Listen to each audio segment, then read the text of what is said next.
Good morning everyone, তোমরা কেমন আছো? আমরা তো খুব ভালো আছি। এখন আমার ছেলে আন্টি আর আক্কাদের কাছে যাচ্ছে। ওরা বাইরেটাতে গল্প করে, ও বিকেলে ওদের সাথে ওখানটায় বসে থাকে আর মানুষজন দেখতে থাকে। হায়দ্রাবাদে এখন অনেক আতা বিক্রি হচ্ছে দেখলাম, যেগুলো বাইরে বিক্রি হচ্ছে সেগুলো হাইব্রিডওয়ালা হচ্ছে। তো সুশান্তগুলো অনেক অনেক করে নিয়ে আসছে। সুশান্তর আতা খেতে ভালো লাগে খুবই।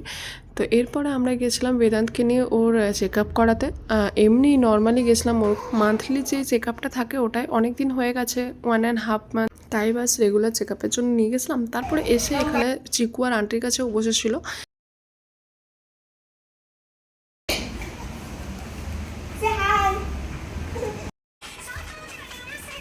ও সবার কাছে ভালোই থাকে, যখন আমাকে দেখে নেয় তখনই ওর আমার কাছে আসতে ইচ্ছা হয়। তো তারপরে উদিতা ডেকেছিল, তাই উদিতার সাথে একটু গল্প করতে গেছিলাম। আর ও এখানে নিজেই করছে কিন্তু বারবার মুখ। এখন বেদান্ত ডাস্টিং করা, মোছা এগুলো সব শিখে নিয়েছে। কারো যদি প্রয়োজন হয় বেদান্তকে কন্ট্যাক্ট করে নিও, ও খুব ভালোভাবে কাজগুলো করে আসবে। তো তারপরে আমরা গেছিলাম ইলেকট্রনিক শোরুমে। দুটো সেদিন দেখে এসেছিলাম, আমাদের একটা টিভি নেওয়ার আছে, তো সেটাই আর কি জাস্ট দেখতে গেছিলাম। সুশান্ত এসে আমাদেরকে নিয়ে যায়। তো দুটো শোরুম থেকে দেখে এসেছিলাম।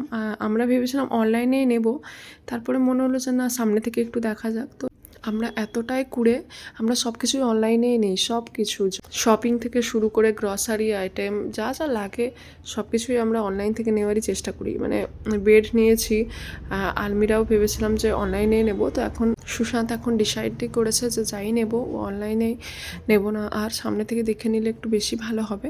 তো রাস্তার পথে একটু মন জিনিস পড়েছিল, ওখানে চিকেন প্যাটিস খেয়ে আমরা বেরিয়ে গেছিলাম হুসেন সাগরের দিকে। ওখানে অনেক স্টল বসে, আমার ওখানে যাওয়ার ছিল। আমি সুশান্তকে বললাম যতই লেট হোক আমি যাব। তো ওখানে গেছিলাম, ধোসা খেয়েছিলাম আর নুডলস নিয়েছিলাম।